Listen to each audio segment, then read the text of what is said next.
नोंथांमोननाव जि आखाइ दं जोंनावबो दं नोंथांमोननाव जि खुगा दं जोंनावबो दं दिनै दुलाराय बर' फरायसा आफादा फोजोबस्रांलांदों एबसुनिफ्राय गोख्रों हुमखि होखाबाय आंबो गिनाय मोनदों सिदा जायाबा ओरैबायदि खालामगोन जाहैखादों आं फुल भिडिअ होनो थांगासिनो दङ मा भिडिअ बियो गोदान भिडिअ रायजोफोर बिनि सिगां दानि बावै मोनसे चेनेलावहाय गुबुन मोनसे चेनेलाव बैयावहाय आङो बिटिसि सेक्रेटारियेट अफिसावहाय मोनसे भिडिअ होदोंमोन गोजौ टप फ्ल'रावहाय प्रमद बर' सारमोननि VIP बायदि रुमफोर उन्दुग्राबो दं जेराव अफिसावनो तो गोबां रायजोनि गेजेराव माखासे गावबागाव पार्टिनि सापर्टार थायो नालाय बिथांमोना बुंदों आलासि दुमसि फैबा मालाय दोननो बानायदों मादों नाथाय बे आलासि दुमसि फैबा दोननो बा अफिसाव बिदि बानायनो रुल गैया आरो रुल गैया बेबो जाथ'बावबाय दे दा आलासि दुमसि फैनोब्लाबो जायफोर बिदि बुंदों जोंहा गेस्ट हाउस दं हटेलफोर दं अफिसा पाब्लिकनिसो नोंनि आंनि बयनिबो बै लिडारफोरनिल' नङा लिडारफोरनि न' नङा गिनांगौ जालायलांबाय गोबां संखि होयो नालाय ओंखायनो गारि बुरजा बुरजा बेरायनांगौ जायो सिगाङाव थ'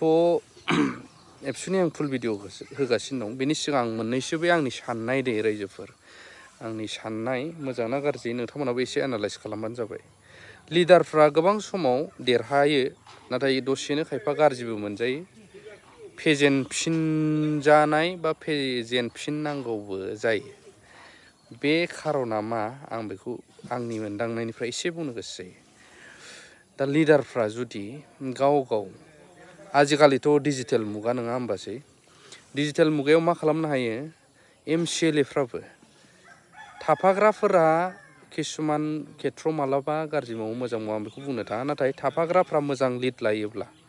खामानिखौ नोंसोरनो मावदे नांगौबा जाय खास थायोना नाथाय MCLA सारमोना नैबेखौ आन्दाज लानाया गाहाम डिजिटेल मुगा मोजां मोनसे टल फ्रि नाम्बार बायदि वाट्सएप नाम्बार बा बेफोरबायदि होनानै गामि गामिनिफ्राय गावनि जे समस्ति इलेक्सन समाव इसेबां गुरग्लिनो हायोबा खस्थ' खालामनो हायोब्ला अब्ला बिदिथ' गुरग्लिबावनाङा नोंहा गावनि नायग्रा पार्सनेल एसिस्टेन्ट थाखाबाय PA थाबाय अफिसनि थाखाय PS थाबाय थ' बेफोरबायदि थायो आरो गोबां मावथिफोर थायो अब्ला अबे गामियाव मा प्रब्लेम जादों लामा सामानि प्रब्लेम फरायसालिफोरनि प्रब्लेम देहा फाहामसालिनि प्रब्लेम बैनोथ' मेन ना मानसिनि निड्स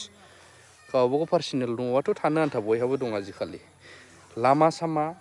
देहा फाहामसालि आरो फरायसालि बेनो मेन दा बेफोरबायदि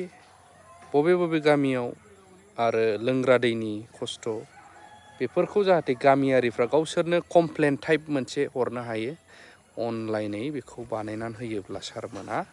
बे फेसिलिटिखौ साफ्रोमबो MCLAफ्रा बै समावहाय आरो बेखौहाय रिभिउ खालामनानै नायबिजिरनानै मावनांगौखिनिखौ इनिसियेटिभ लाहैनाय मावनाय रायजोखौ लानानै बा रायजोनो मावनानै हैनाय बिदि खालामोब्ला रावबो रायजोआ दुखुबो जानाय नङा आरो बावहाय माखासे जाख्ल'ग्राफ्राबो जाख्ल'नो हानाय नङा खामानि मावनो होननानै फैसा लांबाय मावहैयासै बेफोरखौ सार्भे रिभिउ खालामफिनबाय थायोबा लिडारफ्रानो आरो गावसोरजों थाफाग्राफ्रानो जेननायनि खोथायानो फैनाय नङा मालाबाबो डिजिटेल जाबाय जुगा बेखौ डिजिटेल हिसाबै सोरनि प्रब्लेमा मा डिजिटेल हिसाबैनो वाट्सएपनो मा होनो बिनि थ्रुयैनो फोसावहरनो हाग्रा मोनसे प्लेटफर्म गावबागाव एरिया गावबागाव समस्ति बिदि खालामोबा मालाबाबो लिडारफ्रा जेननाय नङा होननानै आं सानो साफ्रोमबो MCLA सारफोरना बेखौ भिडिअखौ नायफ्लांबायदोंब्ला आरो थाफाग्राफ्रा नायफ्लांबायदोंब्ला बुंनाया गोरोन्थि जादोंना मोजां जादों अननानै कमेन्ट हो दा फैदो एबसुनिफ्राय मोनसे स्ट्रं सोमावसारनाय बावहाय राव खोनादों आं सरकारानो दायाखै बिनि सिगांनो बिथांमोना सोमावसारबाय डेम'क्रेटिक कान्ट्रि बयहाबो राइट दङ दा बेयाव नायनि बिथां सारमोना मा होनदों खावलायगोन नोंथांमोना दिनै बर' हारियाव मा मोजां मावबोदों बेखौ बुं मा मोजां मावनांगौ बेखौ बुं नाथाय दिनै बर' हारिनि जारिमिनाव जालांनाय बर'नि गोरोबथाखौ लानानै गोबां एबसुनि आन्दलनजों NDFBनि आन्दलन BLCनि आन्दलनाव मुंख्लं जानानै फैनायनि उनाव बिटिआर गोरोबथायाबो मोनसे मान गोनां गोरोबथा जाय संबिधाननि अधिकार फेहेरनांगौनि खोथा दं जाय समाव आलादा रायजो मोनथ'यैखाय बेबादि संबिधाननि अधिकारजों जुजिलांनांगौनि मोनसे थासारि दङ आरो बेखायनो दिनैनि दिनाव बड'फानि बे मुर्तिनि खाथिनिफ्राय जोङो बेखौ फाहामफिननाय लुफ्रामफिननाय बे जायगाखौ रैखाथि होना लाखिनायाव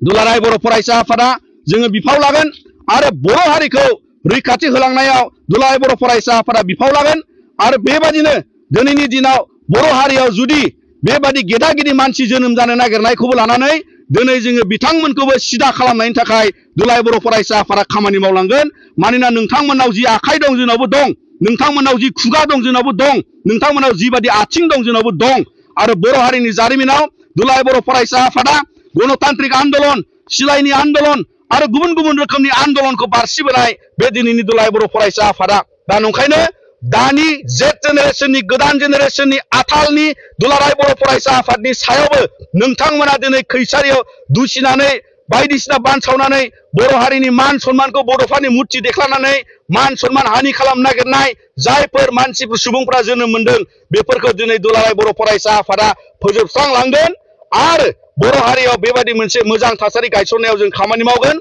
आरो बिनि थाखायनो नोंथांमोननि दारै जाहाथे दिनैनि बादि आरोबाव बड'फानि मुर्ति बेख्लानाय दुलाराय बर' फरायसा आफादखौ दुसिनाय बेजों लोगोसे जोंनि जेरावखि जाया मुंख्लं खाम्फा बायदिसिनायाव बायदिसिना थाबदेरनाय फुनदेरनाय बेफोर थासारिनिफ्राय गोजानाव थानांगौ आरो बिनिखायनो नोंथांमोननि दारै जों दुलाराय बर' फरायसा आफादनि जानानै बे गोजोनपुरि पार्कनिफ्राय जोङो खावलायबाय।